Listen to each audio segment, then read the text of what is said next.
Hi friends, this is Caitlin. Today we're going to be jumping straight into a really soft and sweet holiday card using a non-traditional holiday color palette. So the main feature of the card is going to be this adorable reindeer who's hanging in this wreath. This is our new red rubber stamp from Purple Onion Designs. This newest holiday collection from them is absolutely adorable. I've been loving it. Full transparency, I am on the design team, but I am not required to make any videos with the products. But these are just so cute. I couldn't help myself. So I decided when I was making this card that I wanted to do something a little different. And he's just so sweet and he looks like a soft little fuzzy stuffed animal almost. So I really wanted to kind of play up that soft feeling through the whole card. So instead of going kind of traditional red and like an evergreen kind of green color, we're gonna go pastels. We're going super light pink and a very unsaturated or desaturated. I do this all the time. You'd think I would have looked it up by now. Very soft green for our wreath, and then even our little reindeer, instead of being a very warm brown, which is what I usually use when I'm coloring reindeer, I decided to switch it up and go for this E70 combo. Obviously, I was inspired by my nails or something. That wasn't intentional, but my nails definitely ended up matching this card. So I'm going in with those E70 markers, focusing all my shading on the outer parts of the face and the arms, the bottom of the legs, right above his little nose. I did one full layer of all of my colors, and then I am going back in now to make a second layer just to make sure that I was getting the blend that I wanted.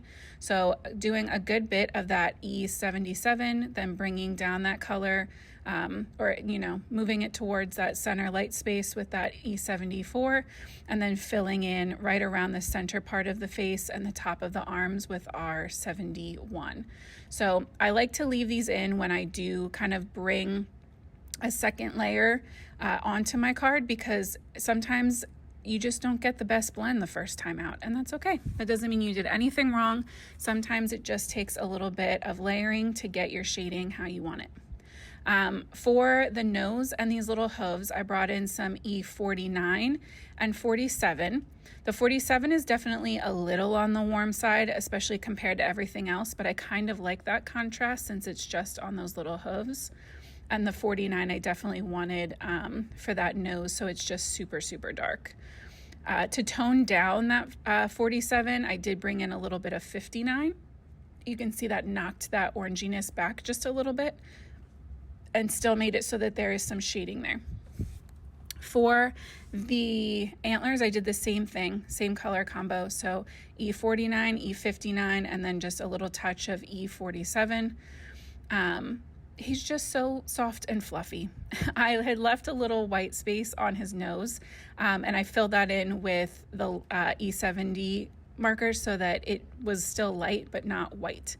And then once I gave that a second to dry, I came back in with that E79 to add some little flicks, kind of emphasizing the artist-drawn lines that were already there to kind of enhance that fluffy feeling. That is my favorite part of this guy and a lot of the images from this illustrator that works with Purple Onion. She always just has the cutest little fuzzy critters, and I'm absolutely in love with coloring them so that they look even fuzzier.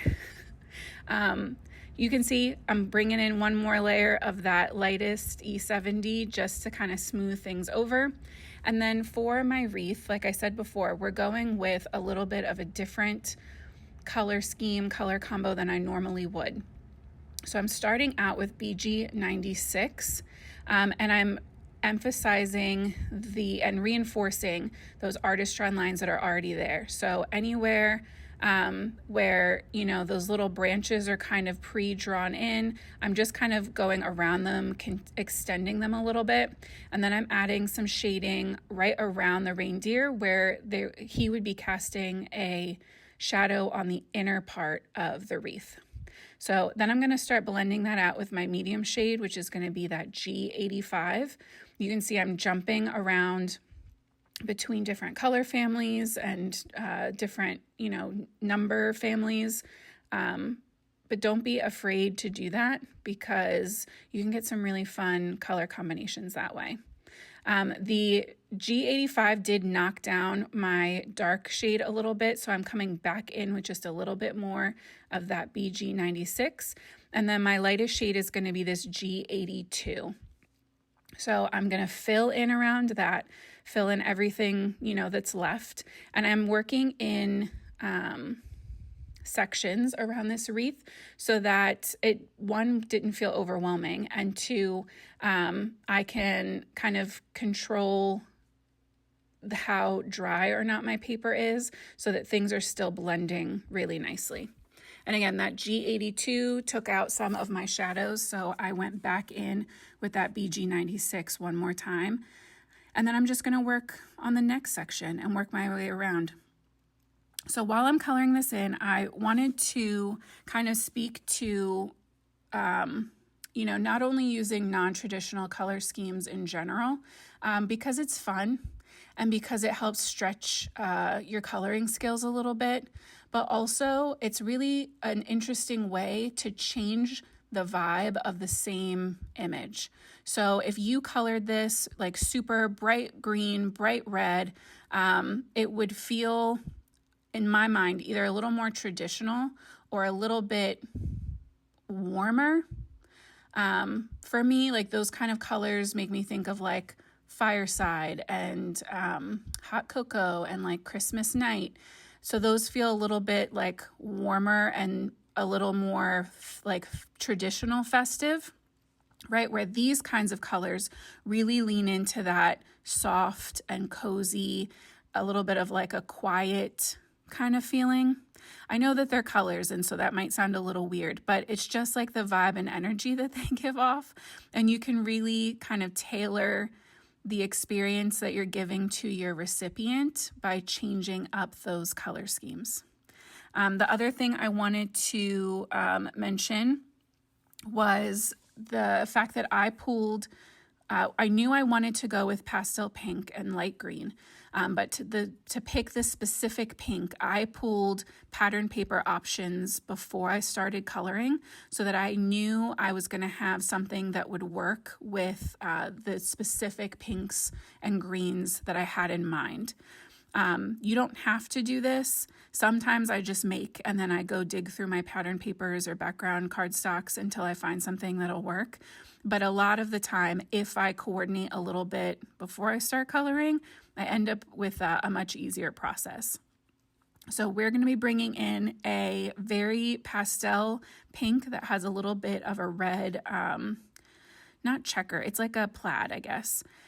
And then to break it all up, we're going to bring in some glitter and sparkle so that this still feels very like fancy and celebratory, right? It's like still an exciting, fun card, even though it's still very soft.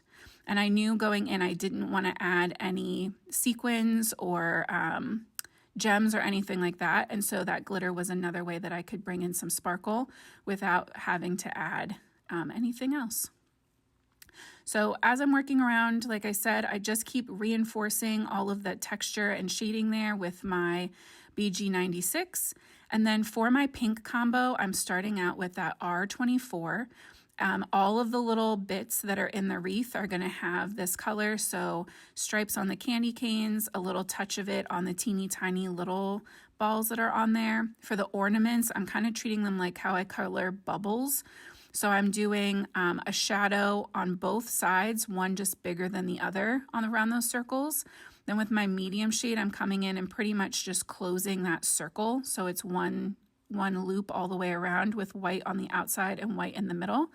And then I can just fill those in the rest of the way with my lightest, which is that R20. So R24, R22, and R20. I don't know that this is a pink combo I've ever used before. I know I've used some of those colors as highlights in like a red combo, but I really don't know. I can't think of the last time I used this as a pink combo. I did come in with a white gel pen to give highlights to my reindeer's eyes and some of the ornaments. And then I colored in the little wreath hanger with yellow, so it looks like gold. I cut out my little image here with a circle die. And I grabbed, this is from like a circle stack die set from Pink and Main. And so I grabbed the circle that was one size bigger and cut that gold glitter cardstock with it. And then just layered those directly on top of each other. This is that plaid I was talking about, that super fun pink and red plaid, and I'm stamping my sentiment directly on it. This is also from Purple Onion Designs. It says, "'Tis the season, Merry Christmas." And we're gonna pop up the circle just to give it a little bit more interest, because otherwise it is a pretty simple card. What was I gonna tell you? I don't know. Oh, that this glitter paper I just got from like the Michael's craft store, but I know that there are some brands that have some really cool glitter paper out there. So if you, I think I've asked this before, but if you have a glitter paper that you love, leave it down in the comments for me, because I'm running low on this pack now and I'm going to need something fun. So that champagne glitter and that pastel pink to me just bring this whole card together. So I hope this video has inspired you to play with a non-traditional color scheme yourself. I hope that you have an amazing day. I'll see you back here soon. And until next time, happy crafting.